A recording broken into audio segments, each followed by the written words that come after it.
Tzadok Radio for the masses. Headline edition, July 8, 1947. The Army Air Forces has announced that a flying disc has been found and is now in the possession of the Army. If the game is rigged, change the game. Game changer. I occasionally think how quickly our differences worldwide would vanish if we were facing an alien threat from outside this world.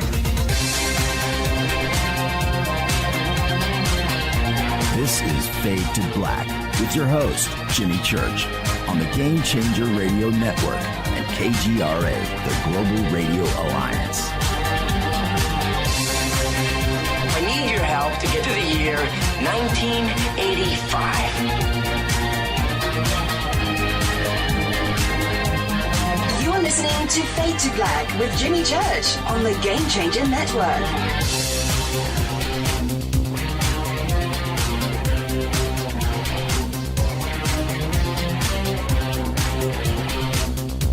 Good evening. Fade to Black. Bespoke Radio for the masses. Yeah, man. Today's Monday, January 20th, 2020. 2020. That's right.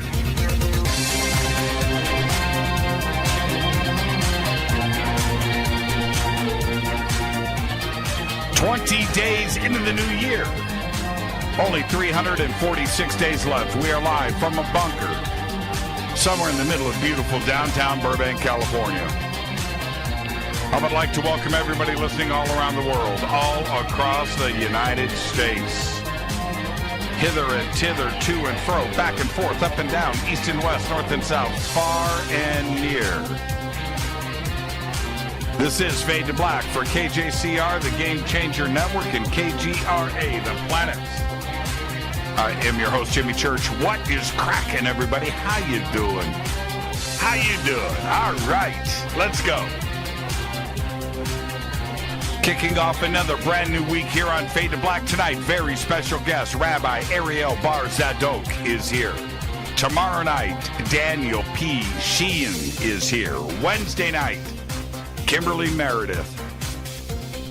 Holy smokes, what a week. Thursday night is another Fader night with open lines all night long. You can follow me on Twitter at JChurchRadio. At JChurchRadio. Kick it off right there. The sandbox is hashtag F2B. That's F, the number 2, and B. No spaces. Hashtag F2B on Twitter. You can come and hang out there. We have 2 chat rooms open. One over at Spreaker, one over at KGRA The Planet. Any questions or comments tonight for myself or the good Rabbi? Hashtag F2BQ. Rabbi Ariel Bar Tzadok. Tonight we're going to be talking about the end of times from the book of Daniel. We're going to talk angels, talk demons, extraterrestrials, dragons. All right. Now, he is the rabbi and director of the Kosher Torah School. You can find that online. The links are right there, koshertorah.com, over at jimmychurchradio.com. He's the author of Aliens, Angels, and Demons, and Other Works. He's a regular guest on the hit series Ancient Aliens. He also teaches the Ancient Ascent Aliyah School of the Kabbalah, which places emphasis on experimental spirituality. His school welcomes people with all backgrounds who wish to learn about the authentic and original biblical world outlook. I would like to welcome back to Fade to Black, Rabbi Ariel Bar Tzadok. Rabbi, good evening. How are you? Hey, Jimmy. Shalom to you and everyone there. Yes, and so you're going through some rough weather tonight. Is everything okay? So far, so good. We had a really weird night. I was planning to do my weekly Facebook class tonight on the topics of angels among us, which is a very, very important topic. Last week, I did a topic on the reality of demons. And I tried to dispel the mythologies, which is so popularized on television and in movies, let people realize what's really going on in our world. And tonight, as I was preparing my class, all of a sudden, one of the breakers in my electricity box here just died out of the blue, knocking out my internet. And I'm sitting there, and I raise my eyes to heaven, and I say, someone up there is smirking at me right now. I know it. And we had an electrician come in just before our conversation. He comes and says, oh, bad breaker. Goes out to his truck, swipes it out. 5 minutes, it's all done. There you go. It's amazing. So, it's what's amazing about that is when the internet today interrupts our life, at that point you start to realize how much of it we are dependent on. We just kind of take it in stride, but when it goes down and it chooses to go down, that's when you realize how much of it is a part of your life, right? Well, it goes beyond that, because you and I are of a generation where we didn't have that. This is all kind of new for us. As you know, I have a beautiful young wife who's from France. She's grown up in the internet age. She's always had the smartphone and everything else. Whereas our generation, hey, I remember, I'm dating myself now, when the first color TV came out. And that was still in the old days, all the more so what we have today.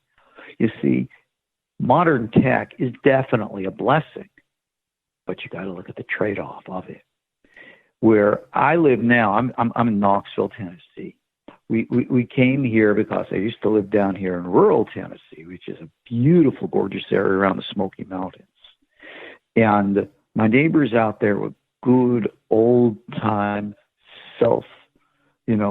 efficient hillbilly kind.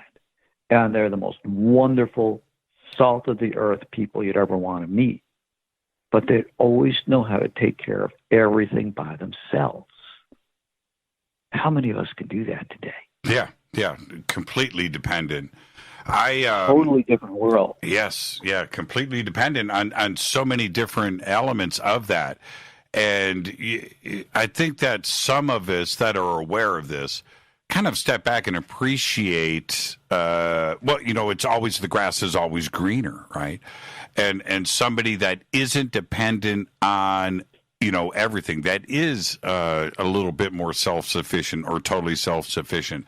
And it makes you wonder, do they know something that I don't? Do they understand something that I don't? Because here we are in Los Angeles, and you visit Los Angeles regularly. Here, if we get cut off from the outside world, it's I'm afraid of that. I'm totally afraid of if anything like that happens, because we are completely dependent on everything else. We have there's no farmland here in Los Angeles. It's all on the other side of the hill. Everything is brought in, right? The water is brought in from elsewhere. Electricity is brought in from elsewhere. Everything comes here from outside of Los Angeles. We don't do anything for ourselves here. Yep. Well, because I used to live out in the San Fernando Valley years ago, and we always have public service posters advising us to always be prepared for an emergency. Now, living out there in the valley, you've seen the fires.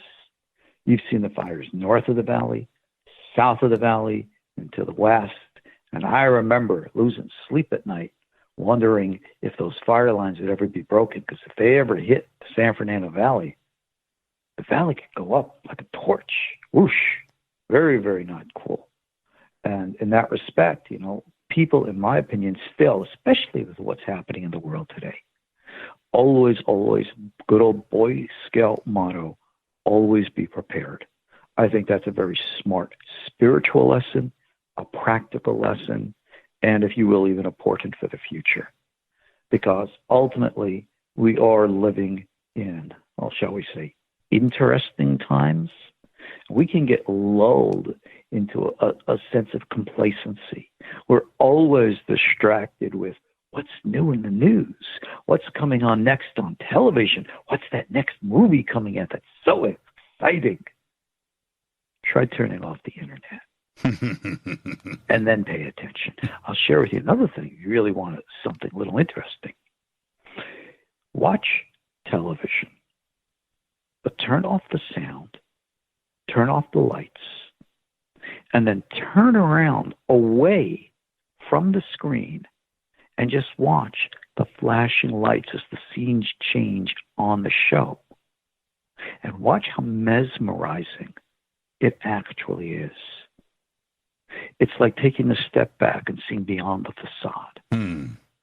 We use this as like a meditative device for awareness and kind of stuff like that. But when you do, you recognize that, something, maybe there really is, God only knows if there's a conspiracy out there by somehow, somewhere, or somewhat, to try to lull us into a state of complacency, in which we are no longer strong and independent, and what made America great, our sense of defiance. If you remember what Benjamin Franklin, good old founding father, do you remember what he wanted to found the American motto to be? That rebellion against tyranny is obedience to God.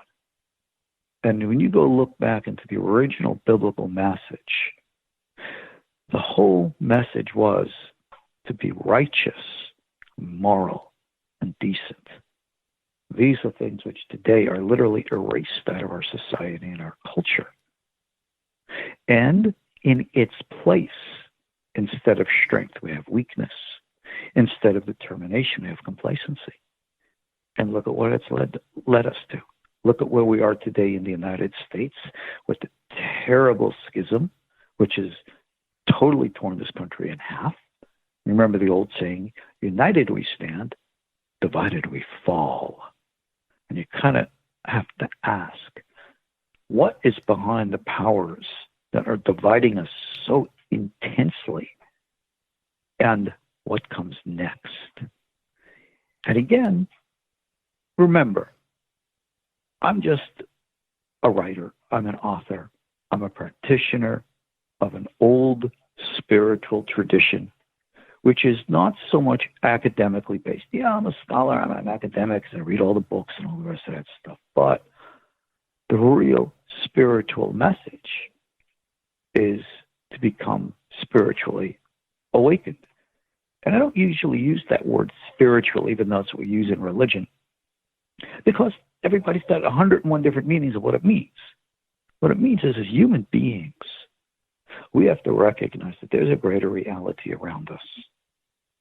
And we could argue and debate and fight and scream about what that reality is, or we could see it for ourselves. Think about this. If you and I have never, ever tried pizza, and we're going to debate how good it tastes and not, well, we've never tried it, so how would we know? Well, you were going to read this review, and this says this, and this says that, and we're going to argue, yell, and scream. How about we just go to the nice local pizzeria, taste and see for ourselves? I think that's common sense. In biblical times, people were trained to be spiritual. And now, let's apply a definition to that word. Because spiritual meant an expansion of mind, an expansion of consciousness, which today we would call the development of psychic and or extrasensory abilities. I don't want to say of the mind, because I think that in itself is a deception. The real essence of psychic expansion is more through sensation and feeling than it is through thought and intellect. I think the women in the audience, they'll pick that up right away. And I think that's why parapsychological research fails, because they're looking in the wrong direction. You go back in the biblical times, the way that the prophets were taught. They used to dance and chant with music, and they'd get themselves all into an intense state. And it was in that intense emotional state that they could have a spiritual experience which opened the doorways to that which we call the angelic realm. But again, this is what I wrote in Aliens, Angels, and Demons. And what I was going to teach tonight, and I'll do on Facebook later. What we understand as angels is mythology. It's not like what you see on TV. It's not like what's portrayed in the movies. Some of those portrayals are really, entertaining, but they're just not accurate. We are dealing with actual races of entities. So let's be blunt. They're not from our earth. Demons, unlike in the Christian tradition, which believe that they're the fallen minions of Satan, etc., and so on, that actually came out of a Jewish legend, which was never meant to be taken literally. What we call the Shadim, in Islam they're called the Jinn. They are another indigenous race of our earth. But the messengers, which is the actual translation of the Hebrew word malach, which is angel, they're not of this earth. And if they're not of this earth, and that is the quintessential definition of extraterrestrial. And let me jump in for a second and ask you. Somebody had mentioned to me, somebody that states that they understand religion and the content of the Bible, that demons or the devil were never directly even mentioned in the Bible. Now, I'm not a biblical scholar, but I'm going to ask you, were they mentioned directly in the Bible? Well, I am a biblical scholar, and I'll tell you this. You have mention of these other indigenous entities here on earth, and some will reinterpret what the Bible says when it speaks of the Elohim Acherim, the other gods, or the Se'arim, or the mention in Leviticus of Azazel, or you can go into the book of Job, chapter 1, where you have a mention of an angel, but he's actually not called an angel there, and he's referred to as the prosecutor. In English, or Hebrew, I should say, Satan. But as you see, he is not the opposite. He's not like the anti-God in control of hell as God's in control of heaven, and they're duking it out for control of your souls. That has been a religious pitch in faiths other than Judaism. And this is why in original Torah, the original biblical message, which I must emphasize was what historically Yeshu, the historical Jesus himself, taught, was that it's all about connection with the universe, call it God, and living the moral, righteous life. In all due respect, I'm a student of all religions. Wherever I can have exposure, I try to learn. And I've studied Christianity very, very much so. So much so that I actually taught, it's on my website, koshertorah.com, and some of my classes in this series are also on my YouTube channel. An Orthodox rabbi reads the Christian Gospel of Matthew. And I went into the Christian Bible to show where the Jewish origins of so many of the teachings that Yeshu brought down, so that we could build bridges between communities, so as to neutralize this mentality of division and divisiveness and hatred and racism, and try to do what the biblical message has always said for us to do: build unity. Where did the name, what's the etymology of the devil and demons and the imagery that is applied to that? The hooves, the forked tongue, the horns. When did that start? That obviously is all mostly Greco-Roman, and then it evolved into the Christian traditions and the like. It's complete mythology. Shadim, again, we have a tremendous amount of knowledge and, for some, even interaction with these entities. Let me just take a quick step back and share this about source material. We all know the Bible. Everybody knows the Bible. In its original Jewish form, the Bible was actually a collection of 3 books: the Torah, the 5 books of Moses, the collection of the prophets, And then the rest are called the writings. So to this very day, the Hebrew Bible is called by the capital letters of those three, the Torah, the Nevi'im, prophets, and Kaf, standing for Ketuvim, the writing, Tanakh. Well, when Christianity was developing, evolving in the 1st and 2nd century, it had to define itself independently of its Judaic origins so as to evolve its own identity. So it adopted the Jewish Tanakh Bible, what they call the Old Testament, so that there was a historical antecedent for the development of their faith. Fine. But that also was bad in that it left the Christian world from the 2nd century onward out of touch with all the other Torah writings that have existed since way back when, Babylonian exile or before, all throughout the period in history, which Jews have always embraced and still do.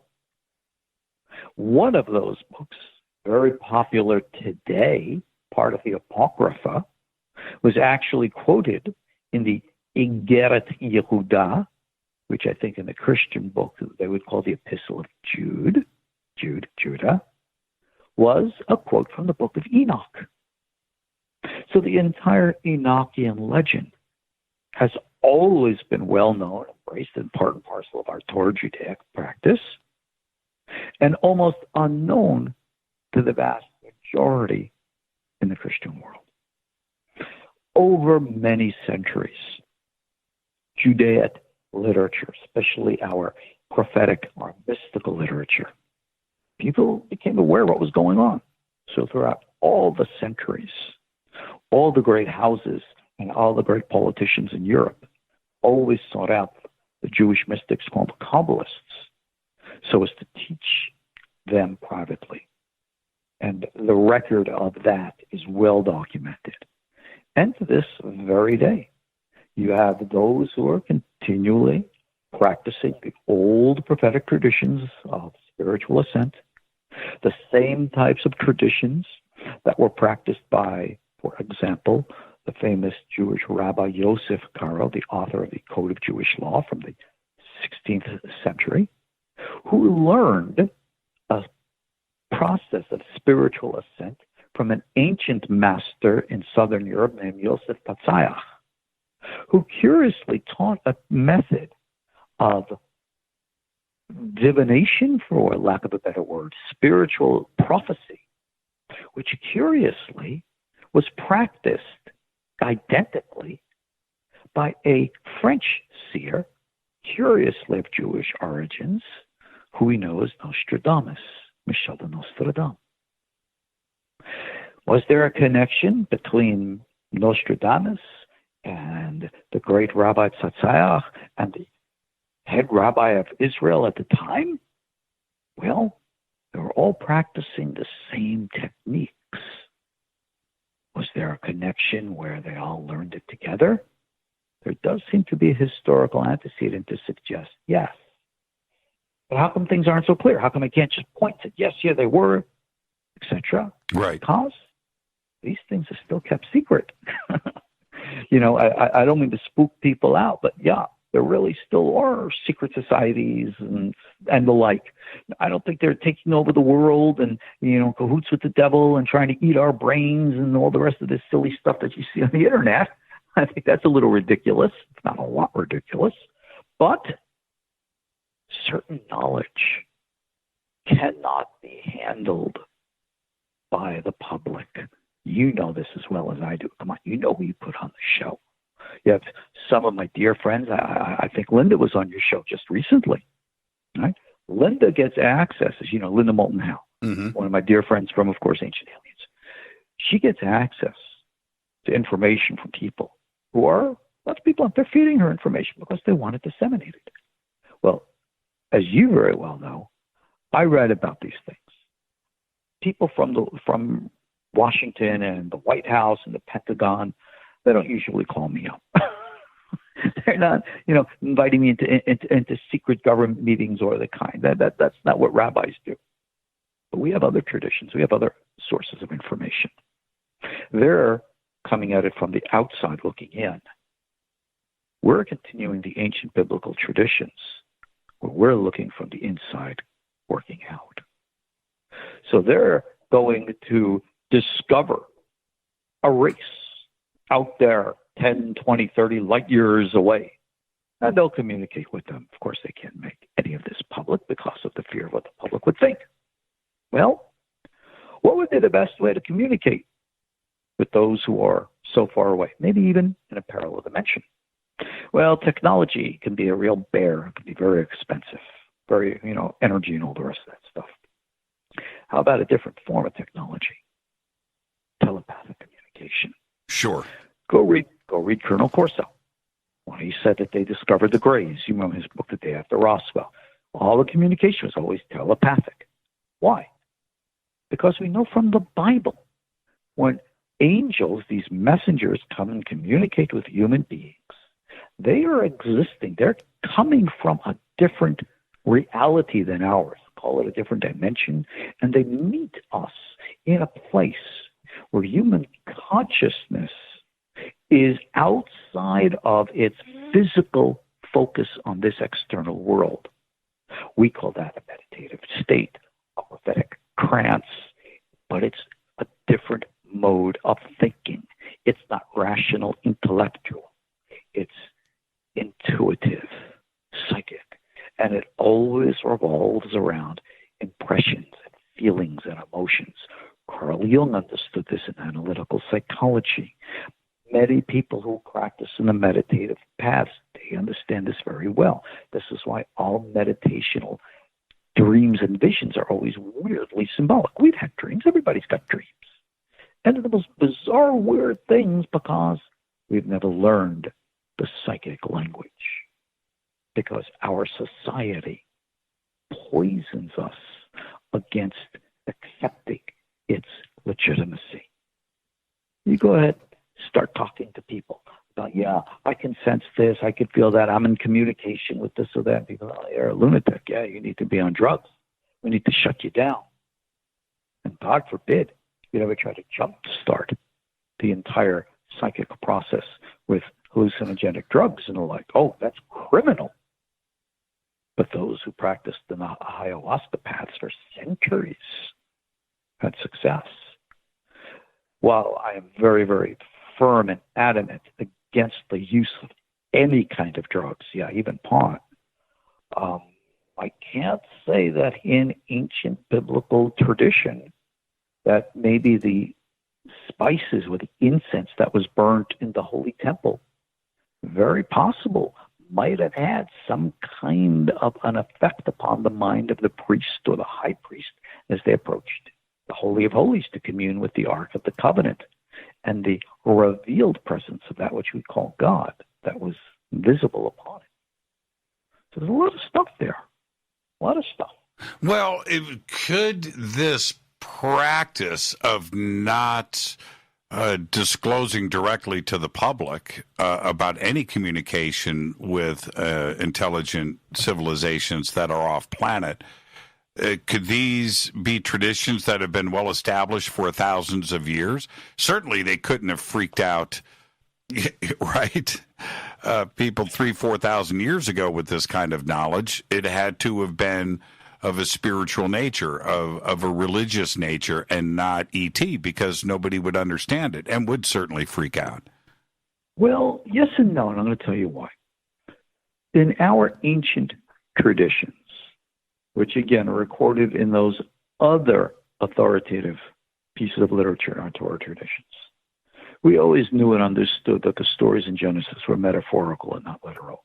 We always knew that Adam was not the first human being on earth, that there were very high advanced civilizations before the Adamic race. We call these the earlier Shemitot, the cosmic sabbaticals.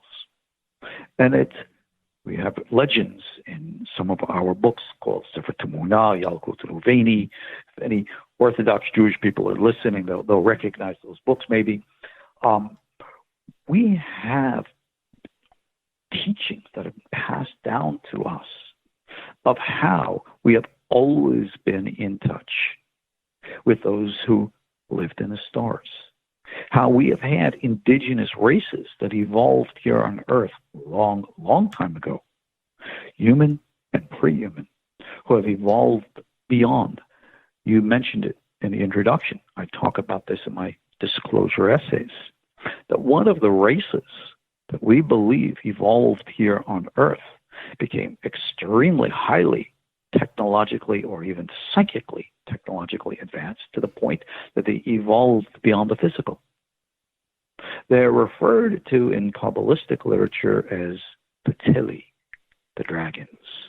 We're going to talk about that. Sounds very demonic. No, it does. It does. Well, let me. No, it doesn't. Well, let me because jump you don't in. know the Bible. That always frustrates me because people don't know what the Bible says because they misread it. Isaiah chapter 6. Forgive me, I'm jumping in here. Well, hold on, Rabbi. I got to take a commercial break, so let's do that. Go. Yeah. Okay. Let's squeeze that in, and we'll pick up right where we're leaving off with dragons when we come back. Tonight, our guest, Rabbi Ariel Bar Tzadok. It's going to be one of those conversations. Kick back and enjoy. This is Fade to Black. I'm your host, Jimmy Church, on the Game Changer Network and KGRA, The Planet. We'll be right back. Stay with us.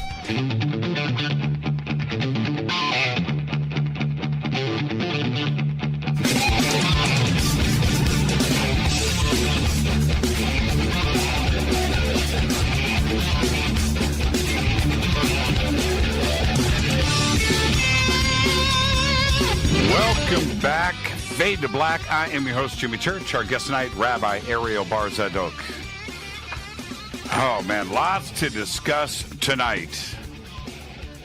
End of times from the book of Daniel. We're going to get to that. Angels and demons, extraterrestrials, and dragons, where we just left off. Now, let me say this, and I've made this comment, Rabbi, many times on this show, that dragons have been represented by every culture on every continent on this planet. And obviously before dinosaurs were ever discovered. And the representations are very similar. Somebody saw something, right? It makes me feel that they were real. And they were in the Bible, in the original Hebrew Bible, predating everything, with a pretty exact description. You just said, but they weren't demonic.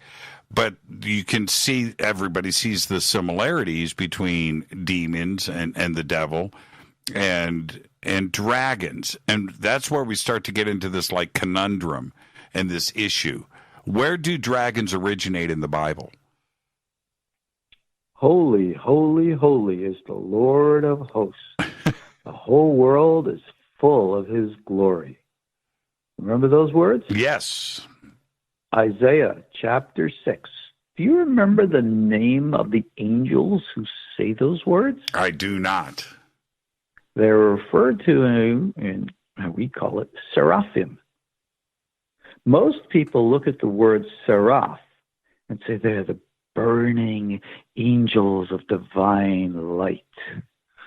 And I shake my head in frustration and says, good Lord, don't people know how to read Hebrew properly? No, they don't. The Hebrew word seraph does not mean burning. That would be so-ref, different vowels, even though it's the same letters. The word seraph means reptilian. That is a word for a reptile. And that is why and how we know that original indigenous reptilian race that evolved here on Earth and ascended beyond our dimensional plane, so as to become servants of heaven and God, messengers thereof. And that's why they're called seraphim to this day, reptilians. In later literature, they were called tili, which we understand as dragons. In the Sefer Yetzirah, an ancient book which teaches the secrets of the order of the universe, it states that Teli Bo'olam Melech Bekiso, that the Teli rule in this universe like a king upon its throne. They have ascended and serve as God's messengers and faithful servants. With that being said, where does the connection come between a reptilian and evil? Go back into your Bible. The Nachash, the serpent in the Garden of Eden. Remember, the one who tempted Adam and Eve. But there's also a curious little thing about that word Nachash. The Hebrew word Nachash is also related to a word Menachesh, which means an enchanter, a sorcerer, a warlock. Curious how the Bible refers to the serpent. He's talking to Adam and Eve. Mm-hmm. Mm-hmm. God punishes him by saying, "You're on your belly," which means that he wasn't beforehand. He stood erect. Tradition tells us that he had arms and legs, and that he was a reptilian or a humanoid, a reptilian. As such, his intent was to challenge, test, or corrupt, depending on your point of view, Adam and Eve. But that entire biblical story is not literal. We go so far as to say there was actually no historical individual with the name Adam or woman with the name Eve. But it's a symbolic story of something far deeper. We understand it in a much, much different way than the symbolism would be understood literally. But again, that was its original context. One can go back into ancient literature readily available in English today and see what those source materials are. See how the biblical stories were understood 2,000 years ago. Read books like Philo and stuff like that. It was all out there. It's readily available today. But once these stories were adopted into the Christian tradition, their original content, meaning, and purpose was not adopted in, and therefore lost. And therefore, to this day, people look at these stories and read them in the English translation, King James Bible, as being the authoritative, only literal way of understanding things. And that's what's led to religious fundamentalism, which is never helpful in building bridges and doing the proper service for God. You write here, you state that the dragons of the Bible are a holy angelic race who serve God in heaven upon the earth. And then we get into the Teli. And this is what I find interesting, because you put this verse from chapter 6, and if I may, I'm going to read it, and then I want your reaction. You state, or the Bible states, the ministers, okay, and this is what I've always found interesting about dragons. The wings, and of course, the breathing of fire, and these modern interpretations of something that's been around for a long time. But this is what it states in chapter 6. It says, the ministers that reside in the air, these are the princes of the Teli. The reason that they are called the princes of the Teli is because to these princes of the Teli belongs the leadership of all hosts above. By their mouths, all the spheres of heaven go forth, and by their mouths, all spheres of heaven stay still. These princes are the souls of the spheres. For each sphere vibrates. Each has a separate intelligence that guides it in accordance to the secret of the emanation of the name that radiates upon it. The princes of the Teli themselves are influenced from the angels above. These are the four princes above the angels of the Merkava. Now, how do we look at this? How do we interpret this? Okay. This is actually a quote from a 14th century text by Rabbi Menachem Tziyuni, and most people are not aware of the nature of these entities, who they are, what they are, or our understanding of the multidimensional reality in which we live. You see, the way we understand souls, we call them human souls, but maybe it's better to say sentient souls, consciousness. What we think today is what makes us human is not necessarily limited to the biological form of Homo sapiens sapien. Life exists, evolves, grows, and becomes more and more aware of the greater reality of the universe. In order to do that, we have to evolve beyond the limitations of our present physical form. Consider it growing up.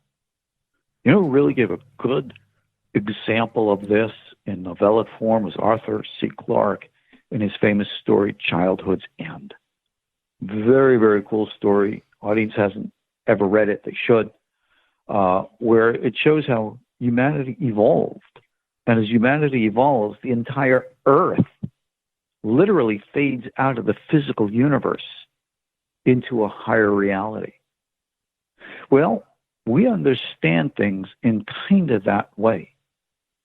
We recognize that, again, there were other indigenous races upon this earth prior to Adam. We understand that the earlier race evolved and ascended above to serve God. Part of that service, if I could say, is to be kind of like the cosmic civil service. The universe operates, as we know, according to natural law, science. There's no contradiction between science and real, authentic religion. They're one and the same, pretty much. And consciousness, conscious entities will evolve into forms which are appropriate for the context of the work that they need to perform. Kind of like you and I, we were once children, we became adolescent, and then we grew up. And we evolve in our careers to fine-tune and hone our skills in the things that we do. Well, that never stops. And we're never limited to that where we are. And in that respect, what we call consciousness, soul, and the like, what we think of being human isn't limited, like I said, to our physical Homo sapiens sapien form. So if we were to travel 10, 20, 30 years out into light years, that is, out in space, and we meet another race on another planet, I don't know, Klingons, Vulcans, or whoever you want, we're going to find that regardless of however biologically different that they are, maybe even in forms of life that we don't even recognize or understand today, we have a way and means of consciousness, of mind-to-mind communication, if you will, where in which ultimately we are all the same. So the Tele evolved, grew, became involved with the energy flow of patterns which influence us in ways and means that the conscious mind is not necessarily aware of. For example, that which we call astrology. We're on Earth always passing through cosmic fields of this planet, of this solar system, of this star, or whatever. And however subtle those fields are or are not, they have influence upon all elements. We know about the influence of like the gravitational field of the moon upon the earth and things like that. It goes a lot more than that. And these influences can be intuitive and or felt. Well, just like any other machine needs to operate with its appropriate forms, you have those conscious entities who embrace and become part of the greater psychic whole. So, for example, when we refer to planets, Mars, Venus, etc., we say that they themselves, even our planet Earth, are living, conscious, even self-aware, sentient beings. And this is not even a mystical teaching of the Kabbalah. This is a teaching known and is in the foundations of Torah Judaism, reported by none less than the famous Jewish philosopher Maimonides. A lot of people, they don't even pay attention to this anymore. Well, there are so many that say that these writings and these teachings were metaphor. When we get into things like, the dragons or the telly, or referencing them as the Watchers, and now suggesting in the strictest sense that they were real, is that a stretch? Or this was something that actually existed here on Earth that predated, it was a pre-Adamic race and civilization that was here, and this was referenced directly. I mean, statements like certainly in Isaiah, where the seraphim stood, had 6 wings to each one, and 2 that would cover his face, and with 2 he would cover his feet, with 2 he would fly. Are you suggesting that we take this literally? I'm suggesting that is an accurate portrayal of a psychically experienced reality, and all psychic experience does not conform with our rational intellect, but it exists in its own dimensional format. Psychologically, maybe we would call it an archetype. But let me get back to something you just said. Let's sit and debate. Let's argue. Is there life in outer space? Is there such thing as extraterrestrials? Let's have a debate. We're going to bring all the proof on one side that says no, and all the proof on the other side that says yes. And we are going to conclude it is absolutely certain that there is no such thing as life in outer space, and we're all alone. Mm-mm. What happens tomorrow when Klaatu lands his spaceship right, of course. in Washington, D.C.? Oh, you can't exist. We just proved you don't exist yesterday. Oh, sorry, no one told me. When you want to debate about the true nature of the Tili, rather than talk about something theoretically, we'll teach you just how to communicate with them. And you could see for yourselves. Doesn't that solve the dilemma? It answers something directly, Rabbi, which is there are too many people that have these types of communications, not only today but throughout history, and the numbers are in the millions. And either it's some crazy psychosis, some mental issue, or it is something that exists. And I would have to go on the other side and say that this must exist, that we can't have millions of people having the exact same issues with the exact same messages and say that they're crazy. There has to be something else going on. That's a great point. Ingo Swann addresses this in his book, Psychic Literacy. And he says, okay, we consider psychic phenomena of any and all kinds to be abnormal. It's not real. But yet when you look at statistics about how many people have had some kind of a psychic experience at least once in their lives, you'll see it's the majority of people. So how is it that the majority are the ones who are abnormal? No, they define what's normal. But we have a prejudice to try to dissuade us from understanding that. And there is a very, very clear and distinct difference between an actual and authentic psychic experience and a psychotic episode. And for those well-trained in this material, we know very well how to distinguish between the two. And easy to actually teach how to distinguish as well. You brought up a really good point about debating whether we are alone or not. And I am not even sure how a debate like that, a real one, could even exist. because on the we are alone side of the debate table, there is nothing that they could present as fact. There's nothing. There's nothing there. What could they? What is it? I would love to know what somebody would bring forward. Jimmy, if we want to convince somebody of something, we don't have to be factual. We just have to convince them. So therefore, we use every made method of manipulation, of emotional arm twisting and the like, to get you to jump on the bandwagon. Because, Jimmy, don't you want to be like us, like everybody else? You don't want to be like them, those weirdos. And you go, yeah, I don't want to be one of them. Right.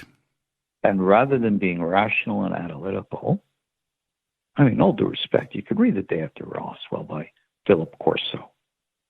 Right? This guy was in the Pentagon. He knew what he was talking about. His documentation is impeccable. What more do you really need? But yet, how many people are coming out and debunking him or others? But listen to the way and how they do it. We have a biblical example of this with the story of the Exodus. Moses comes in. Of course, it speaks to Pharaoh Yul Brynner. Let my people go. And he takes the staff of Aaron, turns it into a snake. And along comes the Egyptian magicians. We can do that. We learned that from Harry Houdini. And they try to show that what is happening is not real. Bait and switch. That's what happens to us today. There is, in my opinion, a concerted effort to keep us psychically ignorant. So anytime something real occurs, it is, in quote, debunked, put down, and the like. Look at crop circles. Crop circles, the original ones, were all authentic. But then all of a sudden you have duplicates and imitations and fakes. And they had all kinds of stories to try to say how this one was made, how that one was made. But yet you start running out of stories. And you're left with the real, but you've already poisoned it in people's minds. Come on, it's a bunch of nonsense. We're not going to listen. And therefore, you have injected prejudice. And therefore, you've closed people's minds from consciousness. Remember the whole reality thing in quantum physics. Observation matters. Things respond to being observed. Well, guess what? If you don't observe them, they respond differently. So because we are being taught not to see, we don't see. And this is a point that I've actually made at our Alien Con, year after year that we've had our conferences. I've said to people, don't go looking to government for disclosure. It's never, ever, ever going to happen. But because more and more people are becoming aware, because we are fighting the tides of division and separation by creating and building unity, and we're teaching the ancient tools and techniques of allowing people from all walks of life to practice ways that they can experience and see with their own eyes and experience with their own selves. Then we're getting beyond argument, debate, and denial. Disclosure is going to come from the rank and file because all the more people are going to have experiences, a lot of which are going to be phony baloney stuff, but a lot of which is going to be real. And as we grow and mature and evolve, that which is right and proper is going to rise to the surface. And it's going to guide all of humanity into a newer and higher reality of life. When that reality hits, Rabbi, we've got about 90 seconds. When that reality hits, are the rabbis and Jewish religious leaders around the planet all going to say, yeah, we've been talking about this forever? What are you surprised about? No, they're not. Thank God when that day comes, and again, thank God when that day comes, all us rabbis are going to be out of a job. This is what was prophesied in the book of Jeremiah, chapter 31. It says, all people are going to know God, from the small to the great. No one's going to have to teach anymore because we're all going to have personal experience. As far as I'm concerned, I'll be more than happy to retire on that day. But until that day comes, this is what I dedicate and devote my life to. I have seen with my own eyes. I have practiced. I have seen.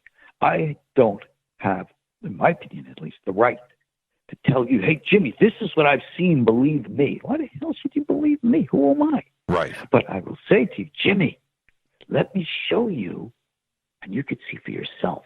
And if you're curious and you want, you will see. And you'll walk away going, holy shit. You can't sit on radio. And well, maybe on a cable radio you can. And you say, oh my gosh, it's real. And I go, oh, now you understand. And I can't tell you how many people right now are in your audience think exactly what I mean when I say that. Yeah, they do. They do. They do understand. We got to take a break right here, Rabbi. We'll be right back.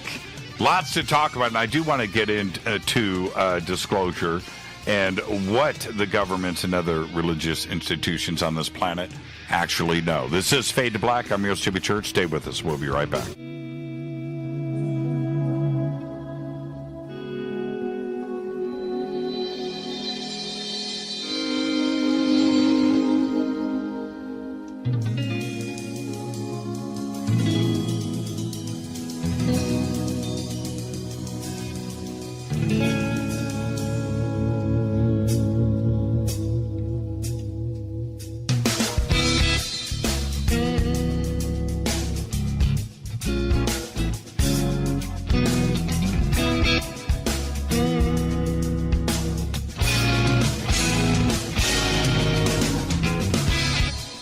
Welcome back, Fade to Black. I'm your host, Jimmy Church. Our guest tonight, Rabbi Ariel Bar Tzadok. And if you miss tonight's live broadcast, it's very simple. Just get our podcast. Go to jimmychurchradio.com. It's just $2 per month. And we have over 1,170 archive shows right there for just $2. All the software that you need, all the apps that you need is right there. Click on the banners over at jimmychurchradio.com. Now, Rabbi, I want to stay on this conversation. And the question I have right now, have you seen the TV series Messiah? Yes, I have. Okay. My first question with that, which actually ties into everything that we're talking about right now. What's your first reaction to it? Not so much is he actually a Messiah or not, if there's something really religious here going on or not, if it's a hoax, but it's the message and the way that the public would react to somebody like this surfacing in today's multimedia environment, right? That's a pretty powerful message. What's your reaction to that? Okay, let's look at the show. Number one, it's looked at from a Christian context. The question being, is he the second coming of Christ? Well, according to the Christian belief, Christ has died, resurrected, and went up to heaven. So therefore, the only way Christ could ever come back is to come back down from heaven. Okay, cool and groovy. But this guy in the show is actually born and raised like from a normal human mom and dad. So he wouldn't be the second coming of Christ. But what is a Messiah? In the Jewish tradition, it's a political thing. In Islam, they have, of course, Al-Mahdi, but they call him Al-Masih, which is actually Al-Masih Dajjal. And if you look at the Islamic objection to the program, they'll say that he is being presented as the anti-Messiah. But look at the character as portrayed by the writers. He comes across originally as having this wonderful power. He's predicting the fall of ISIS with the coming of the great storm. He marches these people to the border of Jerusalem, to Israel, and strange things happen, as you know. He disappears. He ends up in Texas. He helps save this young girl from a storm, and he's doing what appears to be supernatural stuff. He walks on water, but they're saying, that was a trick, kind of like with the Pharaoh and his magicians with the rods, with the staff of Aaron. Right. But now, in the last show, sorry for spoilers here, they get into the plane crash. Remember the CIA, whoever it was. Well, it actually wasn't the CIA. It was someone else. Blew up this plane on the way back to Israel so as to make him disappear. But he doesn't disappear. Apparently, everybody dies in a plane crash except him. And the last scene of the last episode is that he's resurrecting these people from the dead. Now, it's kind of hard being a fake and resurrecting people from the dead. I mean, that's a pretty slick trick. Yes, it is. But that doesn't make him a Messiah. It doesn't make him Jesus or the Mashiach or the Mahdi or anything of the kind. It just means, in old tradition from our school, that he very well might be a prophet. Someone trained in the old ways, what we would call in Hebrew a Baal Shem, a master of the ancient knowledge, who knows how to do these things. So, as I was watching the show, I was obviously very curious to watch the show. I was watching how the writers, remember that this is not real, this is all make-believe, and coming out of the head of the writers, and we're dealing with actors and the like. But what was the message? The message is that this is a real guy who's born and raised as a normal guy. And, well, he might have had psychiatric issues because he had, like, godlike complexes. Well, I'm sure that anybody spiritual today would be interpreted in that light. Mm-hmm. So such a psychiatric analysis, what would you think of Moses today? Or for that matter, Jesus, Krishna, or Buddha? Right. So, okay, cool. But I look at the facts, the way that he is portrayed. They send a woman to him to sleep with. He's not interested. He's out to help fellow human beings, and he does this over and over again. He stands up against hypocrisy. And again, the last scene in the last episode, he's doing something pretty intense. Now, raising people from the dead does not make one a Messiah, but it does mean some power is really there. That is how they left it. Unless, of course, if there is a season 2, maybe they're going to show an episode 1. They really weren't dead, and it's all a bunch of baloney. But, something writers can make things look in any which way. But what if we had someone like this for real today? Someone who actually had verifiable supernatural abilities that even James Randi couldn't debunk. Mm. Well, we're left with having to make decisions. In our Torah tradition, this is nothing shocking for us because we've always had people like this. We have people like this to this very day.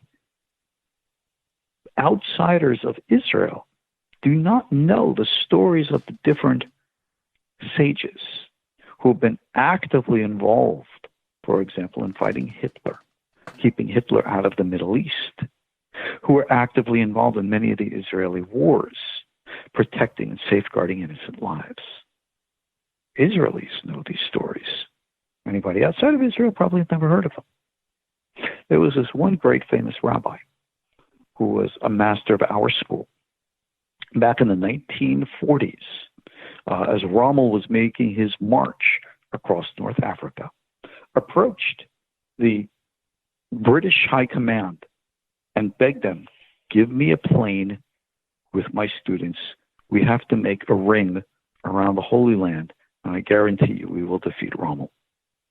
And they went. God only knows why the British gave a plane. This is well documented, and the rabbi's name is Yehuda Fatiyah. This is actually written up in the Jerusalem Post years ago, and it's out there. They made this great circle around the Holy Land, and he did the rituals that are well known to us, literally dating back from the days of the prophets in the Bible. And at the exact same place that they flew, over on the western side, was where Rommel was defeated, at El Alamein. Come on, it's a coincidence, right? Sure, there's no relationship to the two. That's what everyone will say. Maybe, maybe not. The flight was made. The rabbi did what he did. And the historical results are recorded. Is there a connection? We'll let the public decide. Well, the reactions that they portrayed in the series from every single angle, right? From the White House to the people that were following him in the motorcade into Washington, D.C., to the deserts of Syria on the Israeli border, the reactions and all of the individuals, right? The Mossad agent and and so for the CIA, their reactions, both personal and direct, were varied. But I see them. I thought it was very intelligent writing in that we would react the same way. The televangelist, right? Yeah. Well, look at the character of the Israeli Mossad agent, who was very, very cynical, right? But freaked out that this guy knew his name and knew his greatest secret. If you remember about, the kid, terrible assassination of the innocent child. Right. Right? And as they're on the plane, before the bomb goes off, he looks at him, and the Israeli's being a real ass. Remember, denies him even a drink of water. And he goes, let's pick up the conversation, the guy says. And he goes, the last thing in your thoughts before you die will be this boy who you killed. Then they see the engine blow and everything is shaking.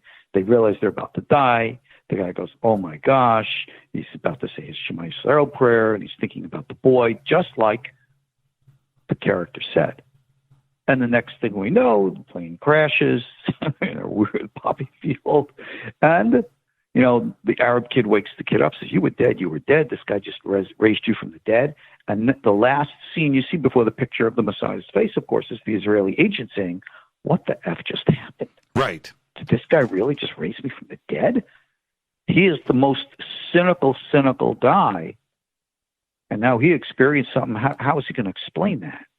He just saw, if you remember, when he woke up, he saw his friend dead next to him. And then he saw the Messiah guy put his hand on him.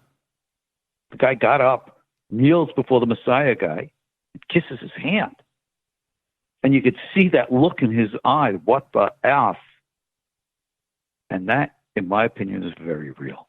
Because if we have someone like that today, right? Rest assured and guaranteed, the CIA, MI5, the Mossad, and everybody around the world will do their absolute best to shut him up and shut him down, keep him out of the public media, because we don't want somebody like that for fear of what it would mean. Well, just like just like what happens in the Bible with Rome, there in Jerusalem. But that is a spoken word movement, right? You don't even have the printing press, right? Your movement, your influence is going to be slow, and it's easier to stop. But today, that was then. That's right. Today, it's a different kind of party, isn't it? I mean, they would want to shut it down as quick as possible. About this, yeah. Right? You go to Conscious Life Expo, right? I was there last year. I'm not going to be there this year. And somebody pops up there. God forbid there's a car accident out there on Century Boulevard or someplace else, right? Some guy just walks up, goes up to a twisted, mangled body, puts his hand on it. And you got a lot of these energy healers. Half of them are, whatever. But let's say you can actually, so you got a film camera there, and you can actually see like the blue light energy going out of this guy's hands. All of a sudden, these twisted, mangled bodies all of a sudden start to reconnect, rebuild, and they come back to life right there on camera. You're going to have a real hard time explaining, the hocus pocus behind that, right? Right. Because if it's captured and it's real, well, ... leave it for the world. Is this guy an extraterrestrial? Is he an angel? Right. Is he a demon? Right. Is he the truth? Is he a deceiver? And you're going to have 101 different opinions. And hopefully the individual male or female, whoever it is, will just be a decent, moral, good human being who only gives a damn about helping others. Because that's really what it's all about. And you bring up a great point. The Mossad agent, being the most cynical, upset, and angry person when the situation changes, the plane is going down. Now he's the most religious guy on the planet, right?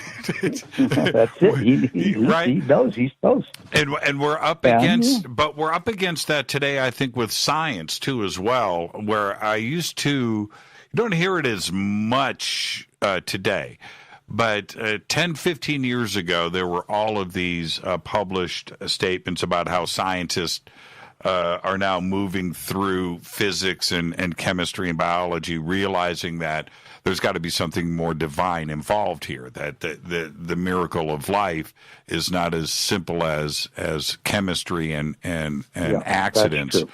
But that's true. Even Robert Lanza, in the book Biocentrism, recognizes that biology, humanity, life itself is the missing link. And I will tell you this, behind closed doors and all those black ops that the government does do, they are very, very, very well aware of the interdimensional realities, the intergalactic realities. They've been in touch with and are in touch with many from many different sources. They have so much information. And the one thing that's very, very clear to them is they know darn well they are not in charge. Right. So they give the facade the illusion that they are. And maybe the politics and everything else going on that divides us today is our entertaining distractions, which keep us asleep. Kind of like in that old movie with Roddy Piper. You might remember that from the olden days. They Live. They Live. It's a documentary, Yeah. by the way. Sure. Wink, wink. But no, getting back seriously, this is something that in our prophetic circles we've been talking about literally through all history. When you go on to our show, Ancient Aliens, we have so many different voices. But if you strip down the diversity of our differences, you'll see the underlying essences. Let me give you an example. Someone who I hold in great esteem, someone who I really, really like as a person, is William Henry. But he is almost like my opposite on the show in so many different ways. I'm sure he's shocked and amazed how I feel about him. But I kind of look at him and almost like a spiritual twin, but we come from the external side of things so radically different that people would think that we're, polar opposites. Oh, you got to look beneath the surface and see the truth.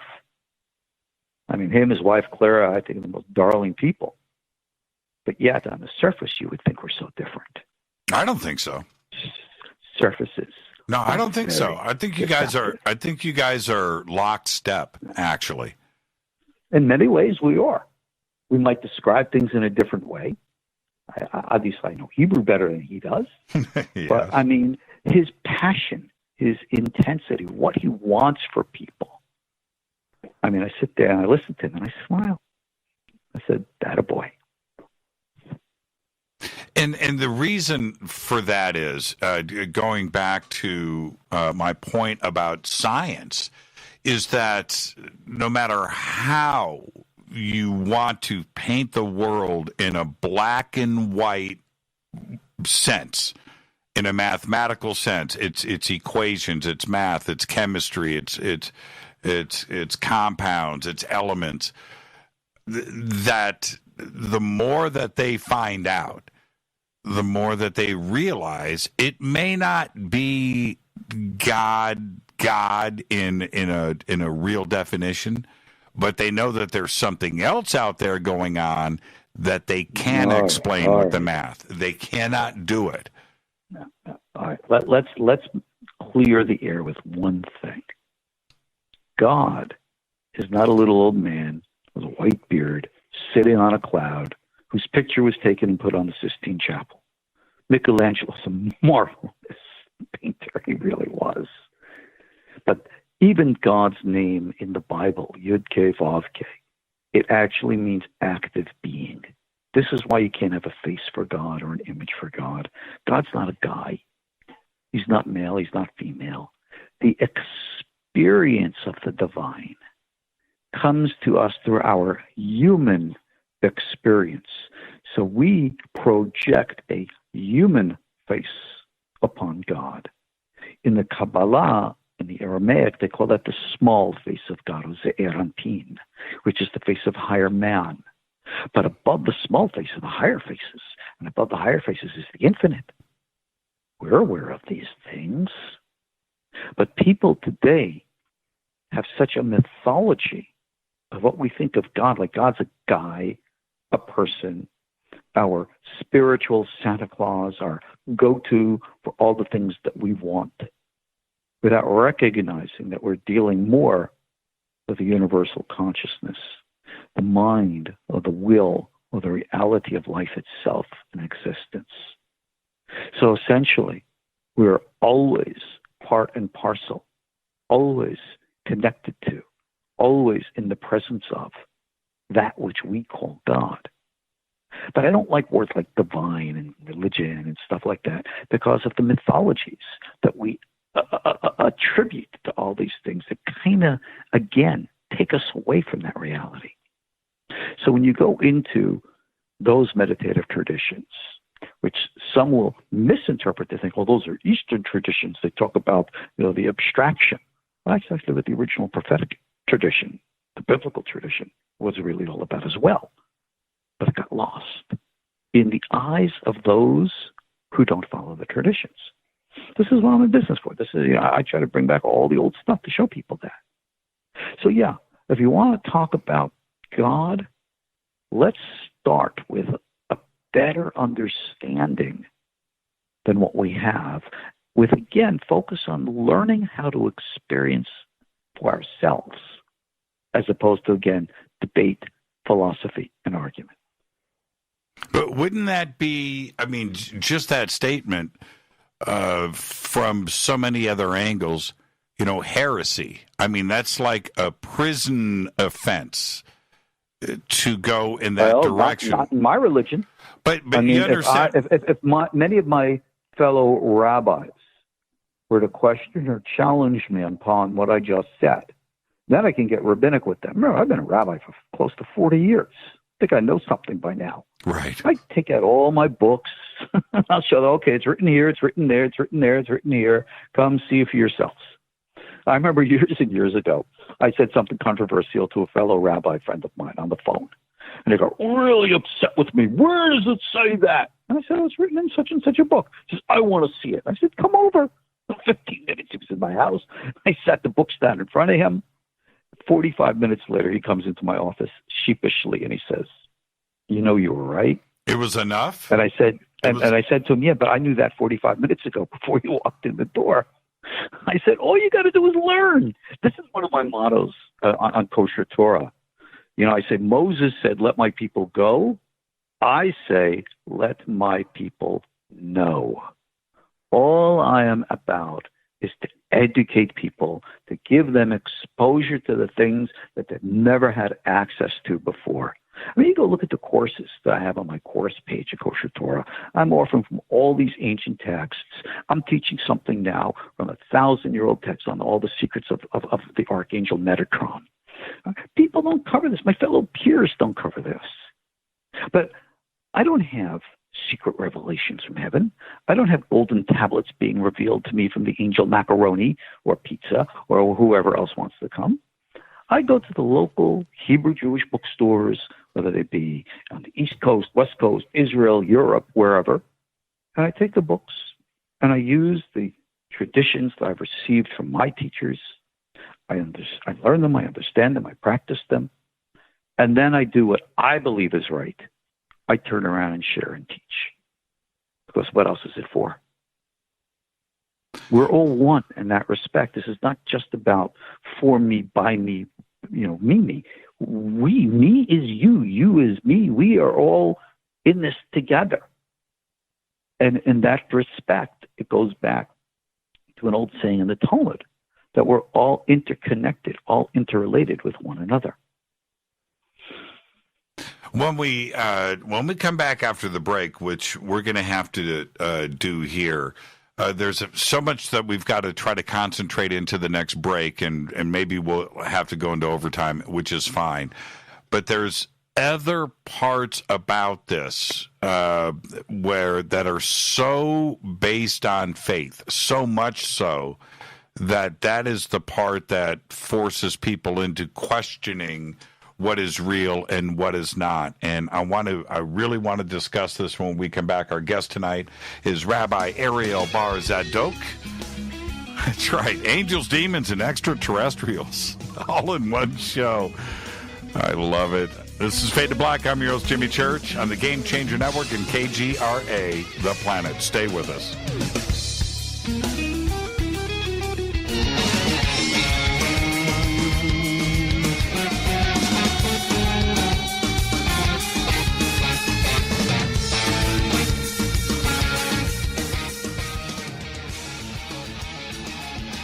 Welcome back, Fade to Black. I am your host, Jimmy Church. You can become an official Fadernaut by going to jimmychurchradio.com. Click on our membership area right there and become a game changer today. Help support the show and, of course, get all that cool swag, too, when you become a game changer. Autographed shirts and hats and private email to me and downloadable MP3 archives that you can play anywhere. All right. Now, okay.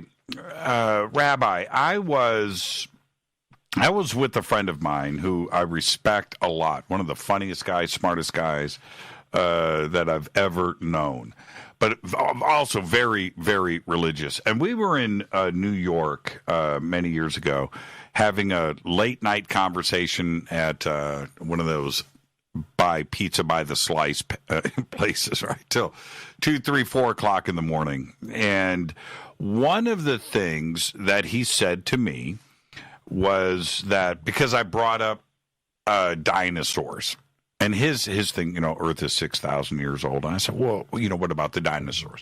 And he said, look, Jimmy, God put those bones here to test us.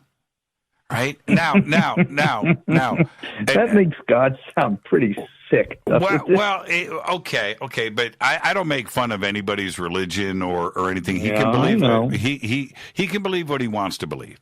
But sure. But when he makes this kind of statement to me, I start to get a little bit confused because I would have thought he would have come at me with, well, okay, but anything but that, right? The testing of the faith.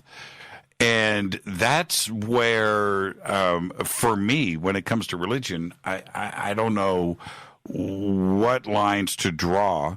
But when we get into this kind of zone where everything for some is completely faith-based, that's where I get. It just pushes the boundaries for me. Okay, let me just. Now we get into religion here because this is the significant difference between the Jewish path and the Christian. The Jewish path is all about serving our fellow man with righteousness and morality. That's what God demands of us. The Christian path is all about having proper faith, which they define as correct doctrine. So that's why you'll find in Christianity a gazillion and one churches, just like everyone will say, well, we preach the truth here, but them over there, they're going to hell because they believe in whatever. One of the big things that people do, of course, is take the Bible literally.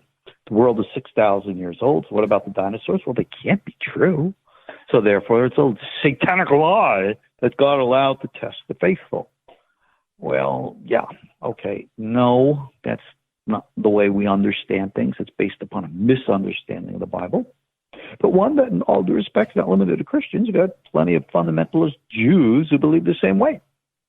When my son was in the 5th grade, his rabbi taught, well, the dinosaurs are all a lie. I withdrew my son from that class, and I refused to allow him to go back to learn a word from that so-called rabbi. And I educated my boy properly. That's the way I do things. Faith, like it says in the Christian Bible, Hebrews chapter 11, faith is the assurance of things that you can't prove, that you hope for. Faith is something that we argue about. Whose religion is right? Yours or mine? And fill in whoever you are, whoever I am. Right? Judaism, Christianity, Islam, Hindu, Buddhism, this one, that one, whatever. We're never, ever, ever going to be able to prove anything. Prove to me, prove it with beyond a shadow of a doubt that Moses led the children of Israel out of Egypt, that Jesus rose from the dead, right? that Muhammad went up to heaven, and that Krishna was there with Arjuna, or the Buddha had this experience, or Lao Tzu walked into the desert, or whatever. These are the stories. We embrace the stories. And the stories are meant to teach us deeper moral, psychological truths. And I think that is the most important point of them. The historicity, the history, doesn't matter. Who cares? I tell people over and over again as a way of teaching that I believe, for real, no joke, in Santa Claus. No, I don't believe there's a big fat guy in a red suit who lives up in the North Pole, hanging around with reindeer. I do. But I believe that it's an idea. It's a concept. It's a belief. And that in of itself is sacred. The belief thereof. The Jedi, Yoda, it's all real. It's not history. But the idea that it represents is real. So whether one believes in Jesus Christ as the Messiah, in the Prophet Muhammad, in the great Rabbis of Moshe Rabbeinu, Rabbi Yehuda HaNasi, all the way down to our Judaic line, whatever. Whatever, all that matters is that you are a righteous, moral human being living by what we know is a universal code that pretty much everybody agrees with. That's right. That's what it all boils down to. That's right. That's And right. That's it. That's the message. And when we talk about the watchers who are watching us, they're watching us to teach us this. When the extraterrestrial intervention does come, it's when we've learned this message and live it. That's all called the Messianic idea, the Messianic age, the time of first contact, call it whatever we want, whatever terms that we choose. But this is what it's all about. We have to know instinctually the difference between right and wrong and good and evil. Can't be told by pointing your finger in people's faces. That only leads to war. But when we learn, like it says Psalm 133, verse 1, look, behold how good and pleasant it is for brothers to dwell in unity. Jimmy, you and I are different people, but we're brothers. Mm-hmm. The people there who are listening online, we're all different. We're all family. We can like it or not. We all fight and yell and scream with our husbands and wives and sisters and brothers all the time. But we never lose that concept of family. We're all a family, not just here as Homo sapiens sapiens on Earth, but with all life forms everywhere. And we're evolving, coming into that, because they who are watching us are bringing that to be. That's why we have the internet, just like we began our conversation, and that's why I'm on the radio with you right now. It's all part and parcel of, like the old movie, The Never-Ending Story. Well, when I took the time, I'm not going to spend a whole lot of time talking about this, but I finally took the time when I was 21 to read the King James Bible. Right, got it. Started page 1, flipped through it. Took me about a month. Got to the end, flipped it over, and started over again. I read it a second time. And the second reading through, I started to form my own thoughts and opinions about what was going on. The first time I read it, Rabbi, I just wanted to treat it as a book, right? A novel. Just get through it and read it like I do anything else. Second time through, it was a bit, but my ideas that were formulated from the second reading had nothing to do with what I had been told and taught growing up. I got a totally different thing out of it. But that being said, I thought to myself at that age that if I go back and insert E.T. when Moses is on the top of Mount Sinai, if I insert alien here, right? If I insert an extraterrestrial intelligence throughout the Bible and exchange it with God and Jesus and everything else, that it made more sense to me. And I thought, man, am I going to get hit by lightning with these thoughts? But it started to make more sense. Is that heresy? Is that a wrong way to look at the Bible, or is it actually closer to the mark? According to those who hold by faith, of course it's heresy. But now I ask you a question. You said that these thoughts came to you. Did you ever stop and ask where those thoughts came from? I went through a pretty strange period. Did you think you just made them up? That they just came from somewhere inside of you? Or maybe somehow they got inside of you from somewhere. I understand that. They were rising up. Yes. I spent a lot of time alone in my room going through this. And it was a very strange period. I've discussed this a lot. And I was questioning so many different things. And I also had the UFO ET stuff that I was researching, and I found it colliding. And I came out of it feeling pretty good. Like it started to make sense to me. Because when you have, Moses going through the desert chasing a light in the sky, right, or being lit up and protected, or the voices on the top of the burning bush, all of these things had an ET component to them for me. And the reason. Hold on 1 second. Let's just stop for a quick second, because a lot of people are listening. And they're going to say, ET, that's not biblical. But let's go back to something we already said. Burning bush component, all that's all angelic, right? Mm-hmm. Are angels of this earth? That's right. Well, if they're not, then they are not terrestrial, are they? Right. And if they're not terrestrial, then they are what? What's that word again? Extraterrestrial. And I'm okay with it. There is no, but it has to be okay. You see, we're having this conversation right now because there are a lot of people who are listening to us now, and are going to be listening to this recording, and every one of them is saying, this is my story too. Right. We're talking their story, which is our story. Because we all have this experience. What people need to know is that they're not weird. They're not alone. They're actually in the majority. And again, this is why Jimmy Church is on the radio. This is why my Kosher Torah School of KosherTorah.com is out there. It's because we are like the catcher's mitt for all those baseballs that are being thrown. We're here because that's what family is for. The conversation that we just had about Messiah, the Messiah. Mm-hmm. If this happened in an alternate reality, where the Messiah shows himself and says and he starts to talk about the ET component.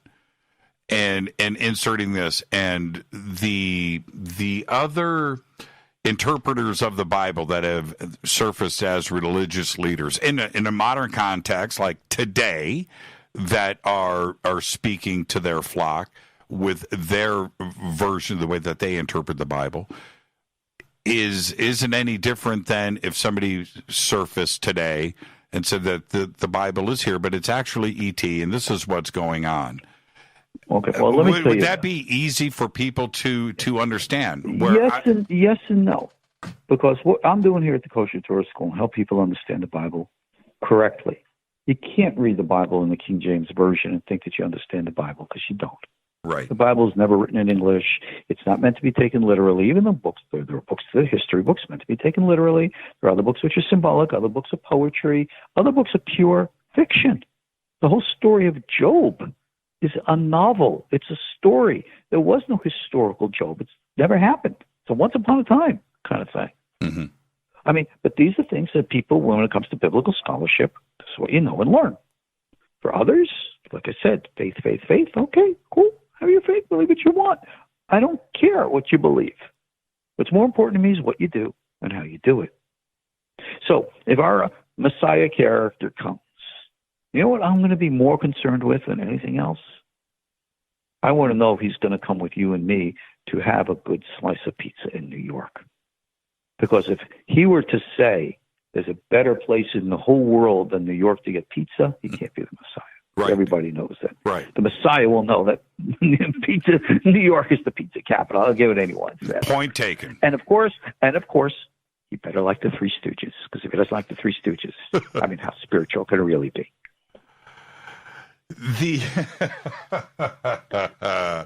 Jimmy, if you don't ground it down to the real world, right, then you're in the pie. You know, we have the old saying: you become so heavenly minded, become no earthly good.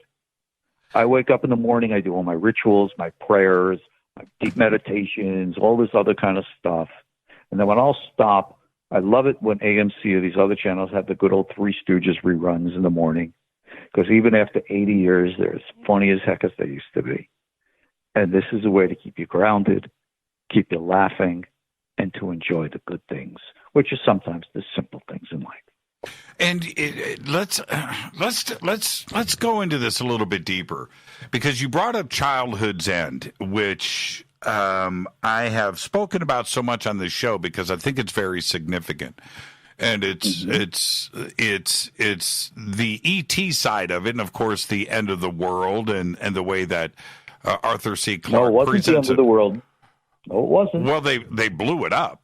But anyway, no, they didn't. Well, hold on. Absorbed the world, and it evolved into another dimension. Okay, it wasn't the end; it was the new beginning. Okay, so let's not get ahead of our skis. Let's back up. What I was trying to say is this: that the image of E.T. didn't want his image out there to freak people out because he knew he looked like the devil. So that part of it, when Klaatu arrives right on the White House lawn and steps down, what is he going to look like? What if Rabbi? What if he looks like Jesus? What if he looks like Elvis? What if he looks like the devil? Looks like Michael Rene? Yeah, right. What if he does? What if he nice, does? Handsome British man. Cool. Right. The opposite of, right? It's not going to be a six-legged octopus. It's a 16-tentacled, purple, methane-breathing octopus. Right. Exactly. You know what? Like I said before, life can come in all forms, but underlying the differences is the eternal essence which unites us all. And as long as we can communicate in that, which is usually a telepathic way, we will always find the language of communication and understanding. What's your fundamental guess on what life out there may or may not look like? Do you think because of chemistry that everything with gravity would, be bipedal, walk on, have two arms, two legs? You could have a gazillion different forms, just like we have a gazillion different forms here of life here on Earth. Life can evolve in anywhere. Maybe we have forms of life that are actually intelligent energy. Maybe you actually have life that exists on the surface of the sun. We would say it's not life as we know it. Yeah, but who says the life has to be like we know it? Life that can exist in the gases of Jupiter, or life that could even exist floating on the waves in outer space. Who knows? What difference does it make? Well, and we respect all forms regardless of what they are. And this is why I bring it up so directly, that an existence out there would be aware of Earth, would be aware of us for a very long time. They would know what we look like, what we act like, who we worship, who we respect, who we watch on television. And they would also understand the languages. So when they arrive here, they're not going to want to freak us out like they did in Childhood's End.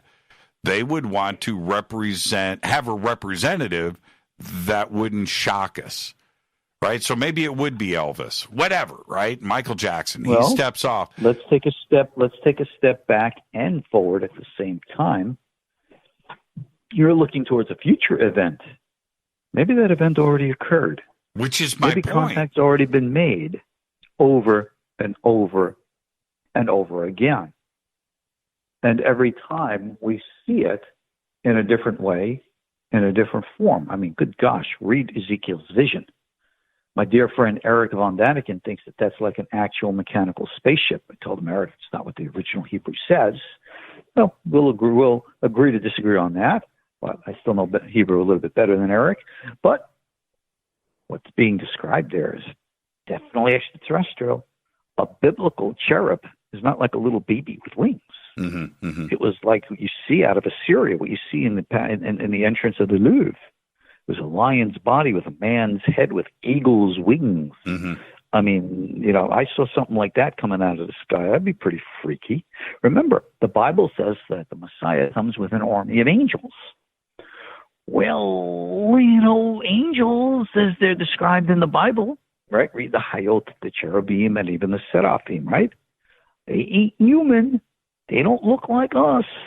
And if you see a whole bunch of them coming in the sky, the last thing in the world I think you're going to say is, oh, hallelujah, the Messiah has finally come. Right.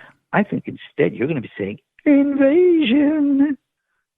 But isn't this, yeah, and so having the ability to change your appearance so we wouldn't freak out, isn't this some of the prophetizing that took place about this future event where it would be a false prophet, that it would be an image that was incorrect and it would be lying to us? That seems very strange to me in that it seems accurate. How are you going to know? And that's what I'm saying. It seems accurate to me. It seems very strange. This is the issue. You see, you're never going to be able to determine this by rational intellect because that's the limitations thereof. But when you're speaking a higher language of energetics, call it psychic, like I said, like the Bible predicts, we will intuitively know right from wrong, good from evil, tree of life kind of stuff as opposed to tree of knowledge, good and evil. And that is that level that we need to evolve to at this time. So these entities that are of a higher dimension have the ability at will to take on different forms. We've known this throughout all the centuries. You have many of the ascended masters, like Elijah the prophet, all the times coming in different ways and forms. We talk about angels as part of what I would have talked about tonight. Many of us see angels day to day who help us in different bizarre ways and strange times. And this one could look like an old woman, and this one could look like a young man. Or sometimes it could even be a stray dog. We don't know and understand these things in our present limited state of consciousness. We don't. But when you are more aware, you sense things. Can you prove it? Probably not. But you don't have to. It's a reality that you embrace within yourself. And those who know. And those who don't. And don't worry about it. You don't have to worry about casting people into eternal damnation in hell. We don't believe in that. But God loves you. Sure. So, there's beyond love. It's even beyond that. Right. We don't limit the universe in any which way. Like the Bible says in the book of Ecclesiastes, there's a time and purpose for all things under heaven, both love and hate. But that's also something. There are things that we're supposed to hate, but that's beside the point. We need to understand and learn these things internally. That's what the prophetic path is all about. We're going to obviously go into some overtime here. There's too many things left on the table, and I do want to talk about 2020 and what is going on right now, certainly with the Middle East, and we have disclosure. I want to get to that after the break.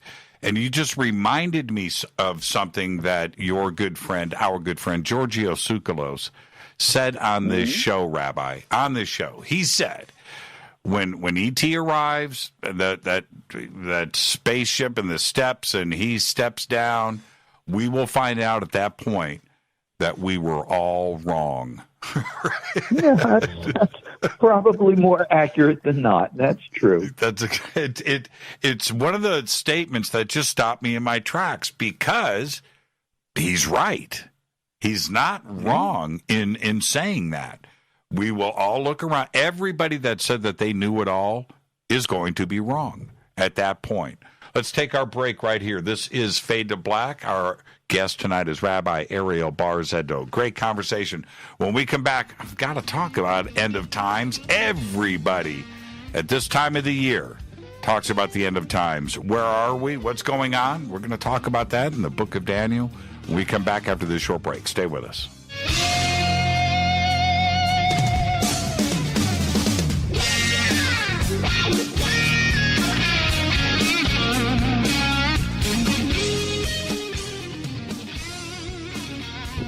Welcome back, Fade to Black. I am your host, Jimmy Church.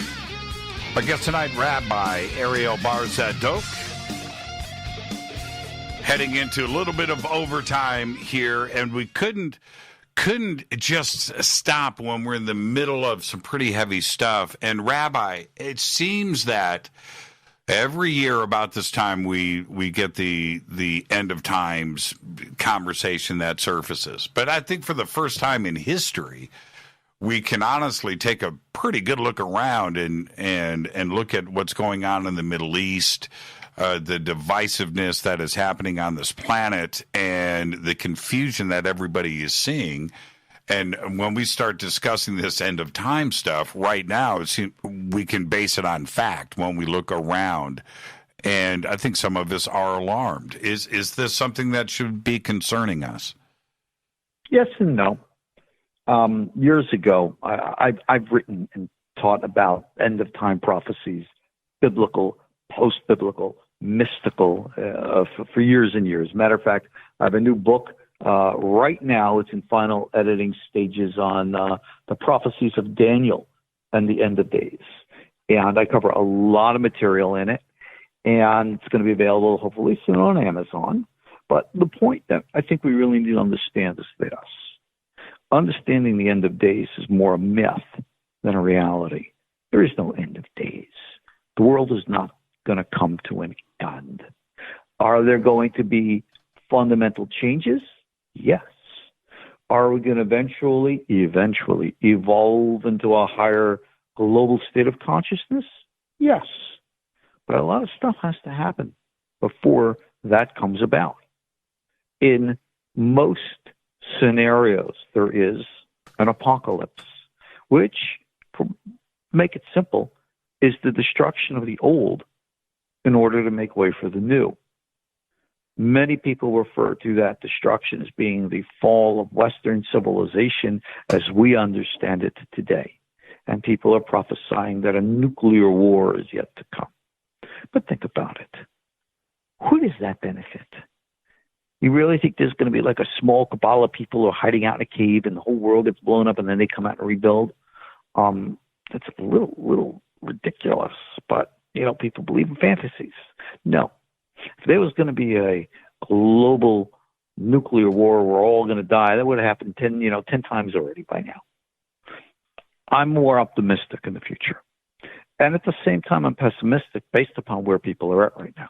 If you look at what's happening in the Middle East, well, things have been happening in the Middle East forever. Things continue to happen forever. People look at everything in the headlines and are absolutely convinced that's what the Bible has always said, right? You read what Isaiah said and Jeremiah said, and people look and put it into modern terms, and come on, this is not what the Bible taught at all.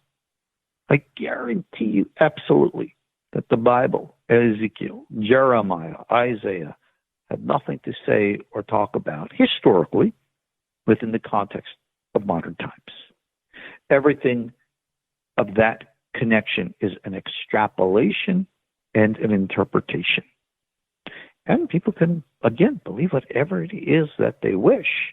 And they can say, well, I interpret what's happening right now with Russia and Syria and ISIS in the Middle East as being a reference to this or that prophecy. Okay, that's what you want to believe. Go for it. I don't mind. But don't destroy the world based upon that. You see, this is what I'm very concerned about, and that is religious extremism. 2,000 years ago, Jewish religious extremists caused such a havoc that they destroyed Jerusalem and Israel. 1,000 years ago, you had Christian religious extremists led to the Crusades and the deaths of tens of thousands. And today you have Islamic extremism. which is leading even to more destruction. We don't need any of it. This is not what real religion should be. So we are in a global world today. This has never been here before. With the touch of a button, we can be in a live contact with demonstrations on the street of Tehran, arguments and debate in the streets of cities in Virginia, watching political upheavals in London and Washington. And these things are so entertaining for us. As opposed to the real things we're supposed to be paying attention is our own selves. Frankly, politics is going to happen as politics is going to happen. And I hope and pray that the people around the world, wherever they are, can manage in some ways to live peaceful, healthy lives. That's where I think we have to focus on. But we are in a decade that if you look astrologically, there is a potential for bad stuff to happen. It's out there. We, as a human race, you and I, as individual contributors to the collective consciousness, have a say in that. Because even though you and I, Jimmy, we're just two individuals. I'm here in Tennessee, you're there in L.A. What can you and I do individually to stop World War III? And the answer is a lot, believe it or not. Every individual, everyone who's listening now to us, we each have an individual potential. This is what we teach actually in our prophetic meditation projection into the collective stuff. We call this kavanot. And we seek to influence the hearts and minds of people all around the world with an old hippie term, positive vibes. Rather than embrace the negative, accept the negative. No, I reject the negative, and I will not accept it. And I will present and project and put out there the positive. Because every thought, every word, right now, I don't know in the psychic field of things where those words are going, but I would hope they would go into the unconscious and eventually conscious mind of our world leaders, economic, political, social, that they should focus on the positive message as opposed to the negative, that they could take their hands off the nuclear trigger just long enough so as not to have to pull it. Yeah, potential for negative things. Like it says in the Bible, there's a time and a purpose for all things under heaven, a time for peace and a time for war. But that doesn't mean that we have to succumb to war. There's a time for love and a time to hate. That doesn't mean that we have to succumb to hate. We choose these things. The potentials are always there, but we get to choose. So no, I don't believe that the end of the world is coming. I don't believe the end of the world is inevitable.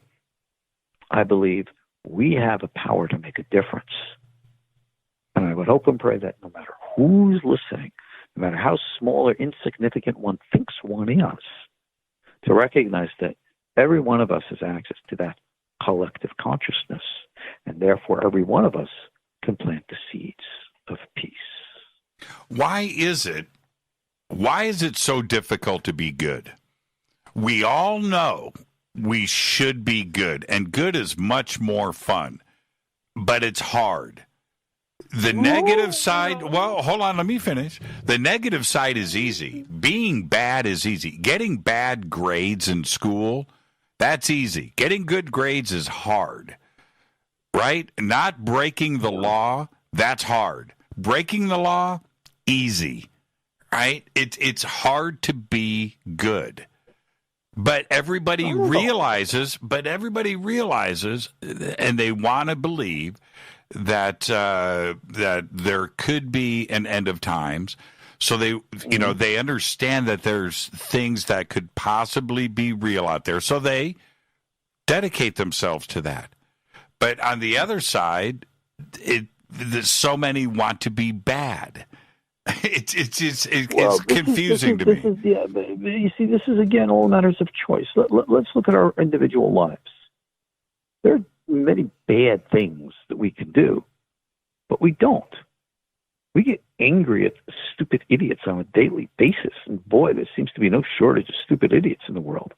But we don't go around batting people's brains in, God forbid. We can always be attracted to a member of the opposite or same sex, depending on one's persuasions. And yet, if we are faithful members of a relationship and we are committed, we do not stray. These are choices that we make. And we have that power. And I think that is the most important thing to remember. Maybe we're short on money. How many of us are really going to go out and rob a bank? No, we do make choices. But sometimes the world impresses upon us such a negativity. Our society today continues to isolate us from one another. We become literally isolated. Social media has done that. Here we are connected. We have thousands and thousands of friends, none of whom we know. We become more and more isolated. That's very bad. We really need to understand the good old biblical concept of a Sabbath, in which you disconnect from the artificial world of work and you just have a day of peace in nature, talking with family, friends, and doing normal stuff again. Illness is not the normal, natural way. Health is. And the body and the mind and the soul and the universe has its uncanny natural ability to heal, if only we stop contributing illness to it. And how is it, and this is obviously nothing new, but how is it that is violent, killing, war, killing other human beings with bullets and fire and bombs and poison gases? We know how despicable that is, but yet we do it. We send our children into war. Our children, right? Yep. I just don't get. We understand how bad it is, but yet we still cross imaginary borders, right? And fight somebody that is supposed to be, and kill people that are supposed to be our enemies. Innocent people, that haven't done anything, but yet we still do it without an end in sight. Are we getting more mature where we will wake up one day and go, you know what, armies are bad? Well, armies are not necessarily bad. Even the Bible calls Hashem God, Hashem Tzadok, the Lord of armies, Lord of hosts. I'm definitely not anti-military. I'm definitely not, because unfortunately there are those times when we do need to fight evil. Mm-hmm. World War II and the fighting of Nazism was a real battle of good versus evil. No question. And you can point a finger and say, well, America wasn't any better, and we had all these problems. Yeah, everybody knows we all had problems, okay? Everybody knows that America, in spite of however good and great we are, there were problems from the beginning. We all know that, okay? Let's get beyond the small and look at the bigger picture of things.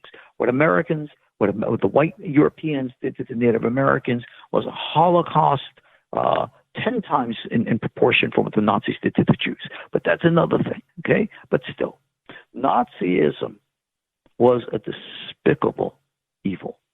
National German socialism as a political philosophy is one thing. Who cares? The anti-Semitism against the Jews, that's just another thing.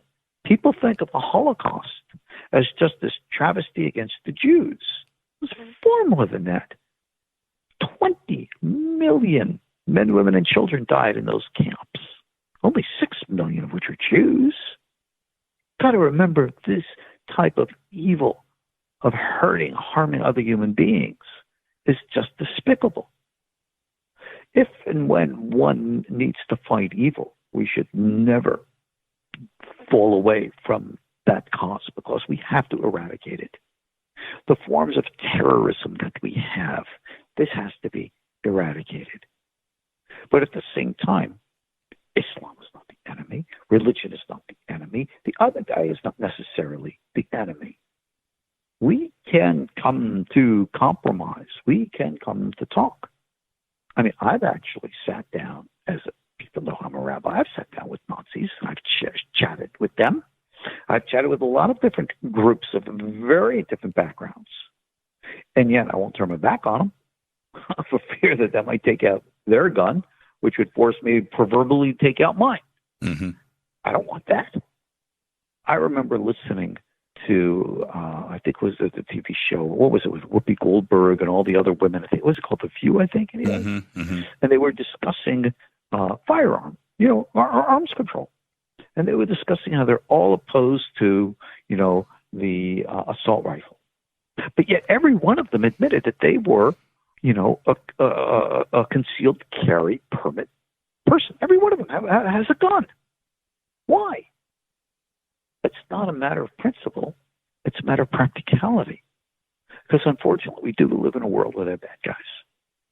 And bad guys do, unfortunately, hurt innocent or weak individuals. And I think that's evil, and I think that's a crime. So in all due respect to politics, I believe everyone needs to be realistic. Again, like we discussed earlier, practical, properly prepared to live in the real world until such a day that the real world can change. You could say, well, you're contributing to the problem. No, you're not. You're just being realistic and practical. And I think by overthinking the issue and getting philosophical when you need to be practical, I think that's part of the problem. I hate violence. I despise it. I will happily live my days as a pacifist. And yet at the same time, God forbid if anybody ever tried to attack me or any one of my loved ones, I would do what was necessary to defend life. I mean, I've been trained in the martial arts since I was a teenager. Yeah. This is as much a part and parcel of my life as my Torah. So, what can I say? I say in Hebrew, kachazeh, which means that's just the way it is. It's not a division. It's not a dichotomy. It's not a contradiction. It's life. It's knowing, like you say, from the Oriental tradition, the yin and the yang, the high and the low. This is, we call them the Kabbalah, the Ma and the Ben, whatever. It's the same thing. This is just the way life is. I have a friend of mine, Jewish attorney in the entertainment industry. Great dude. Great guy. And one day, I've never told you this, Rabbi, but this was an eye-opener for me. He takes me over to his synagogue, one of the biggest in the United States, one of the biggest here in Los Angeles. And I was there on business, right? But so we're going down these stairs, and we're going deep. It's a big building. Had no idea.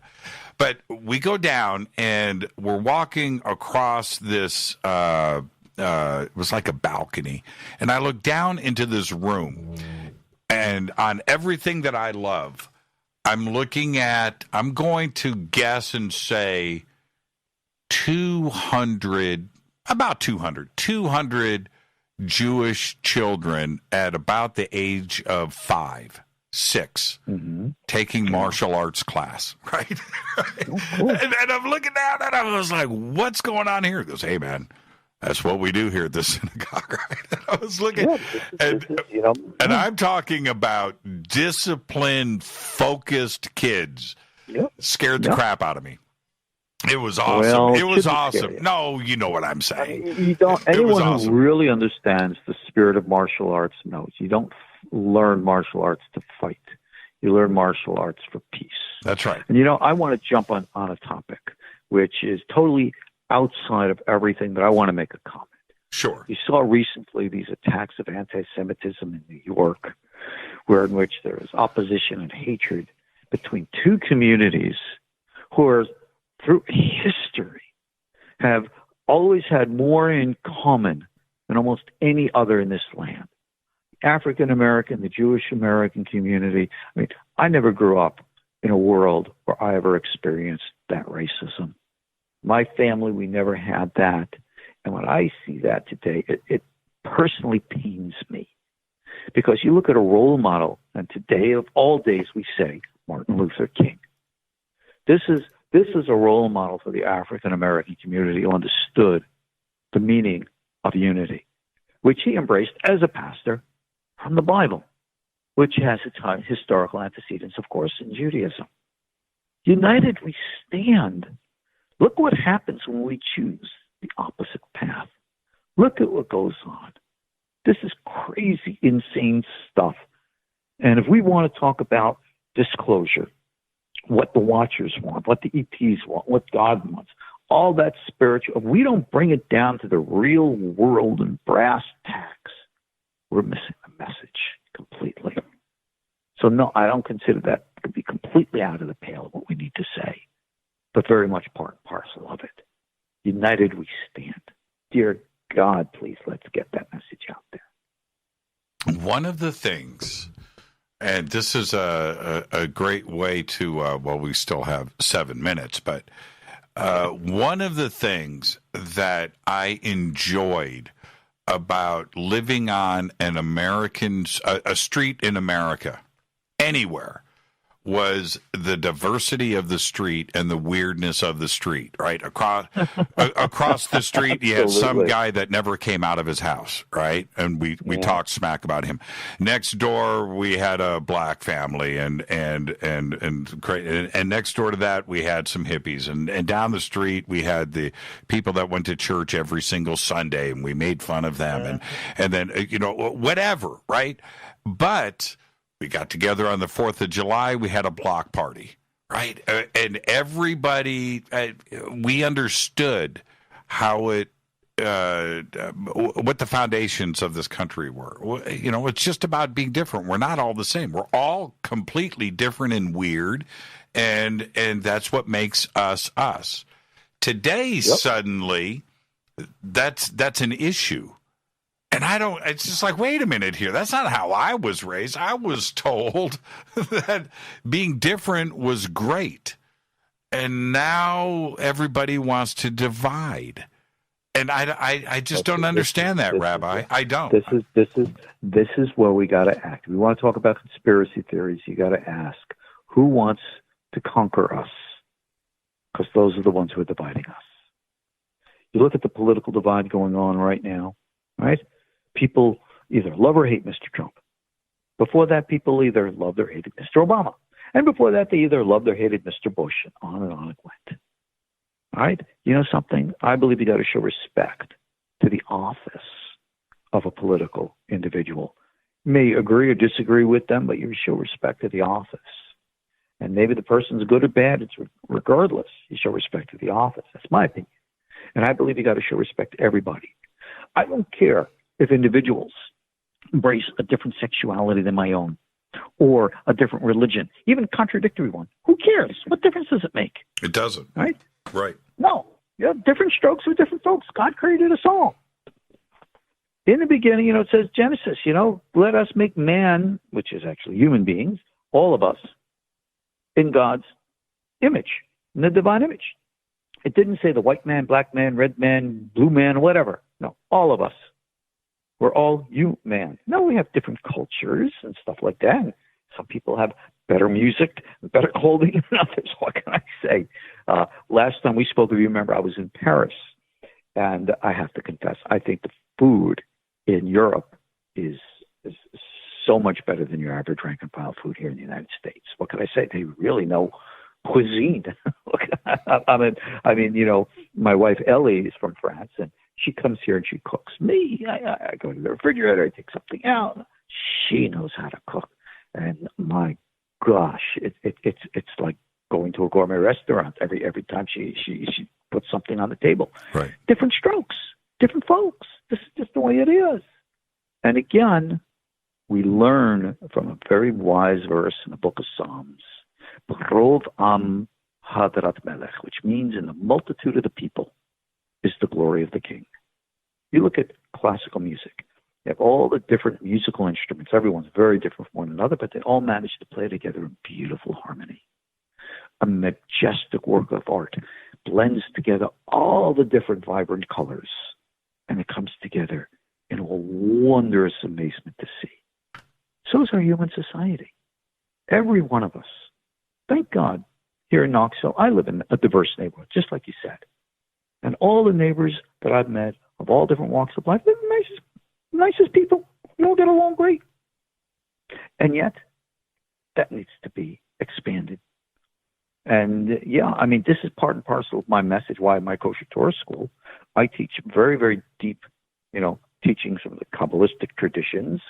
And even if my peers agree or disagree, I open up my school to everyone. I teach Judaism to Gentiles. simply because people need to know that they are welcome, because every one of us has a part and parcel, an inheritance in that which unites us. Hey, if I'm a crazy guy, then I guess that's my craziness. What can I say? Yeah, and don't ever change. I developed something very naturally throughout my life, and no matter who I meet, it doesn't matter. No matter the last thing that I ever think about or consider when I meet somebody is their religious background. It's of no concern to me. It's of zero concern, Rabbi. I don't care. And that's it. It's really, really fun. Or anything else. I make friends because we're friends and we have a communication. There's always something to talk about. There's always something to learn, and that is it. And that's how I base my life. And I just don't deal with negativity. I just don't do it. I don't. I'm not perfect. I'm far from it. I'm far from perfect. Is. All right. Well, so there you go. But ultimately, anyway, negativity exists because we allow it to exist. Tell us about. Yeah, it has its place, but not in the place of positivity. See, that's the whole metaphor of the Bible, where it says the tree of knowledge, good and evil. We mixed up good for evil and evil for good, and the path of the tree of life, again, continuing the metaphor, is to learn how to distinguish between them again. Not by doctrine and rote, but by the intuitive knowing. And we recognize that those who we might think are so different or bad are really just like us. And maybe none of us is so bad, because we all have a spark of good. In our Torah tradition, we have a prayer that we recite every morning with these words: Elohai neshama shenatata bi Torah.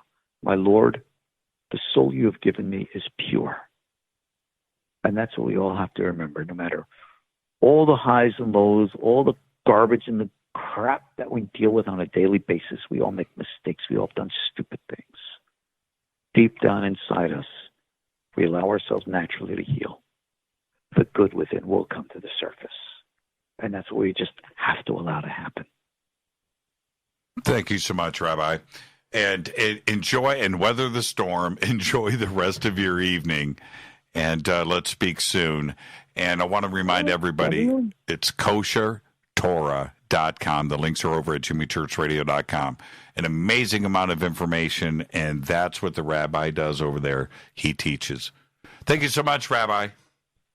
My pleasure as always, Jimmy. You're the best. Now go put on your Fade to Black shirt. Thank you so much. That's right. You gave both me and Ellie shirts, if you remember. We're very honored and wear them in pride. Thank you so much. All right. Shalom to you and to everyone else. Shalom. Have a great night. This is Fade to Black. We went pole to pole, so I've got to get out of here. Thank you, Rabbi Ariel Bar Tzadok. What a great conversation. koshertorah.com. The links are over at jimmychurchradio.com. Fade to Black's executive producers Rita Camurian. Shows produced by Hilton J. Palm, Renee, Dennis, and Bob. Announcers are Steve Harder, Gene Viteau, and Mark D. Kovar. Webmaster is Drew the Geek. Music, Doug Aldrich. Intro, Spaceboy, spaceboymusic.com. Fade to Black is produced by KJCR for the Game Changer Network. Syndication is KGRA, The Planet. This broadcast is only copyrighted 2020 by Fade to Black and the Game Changer Network. It cannot be rebroadcast, downloaded, copied, or used anywhere in the known universe without written permission from Fade to Black or the Game Changer Network. I'm your host, Jimmy Church. Until tomorrow night, right here, Daniel P. Sheehan. I want everybody to be safe. Go back, Lee Tepe.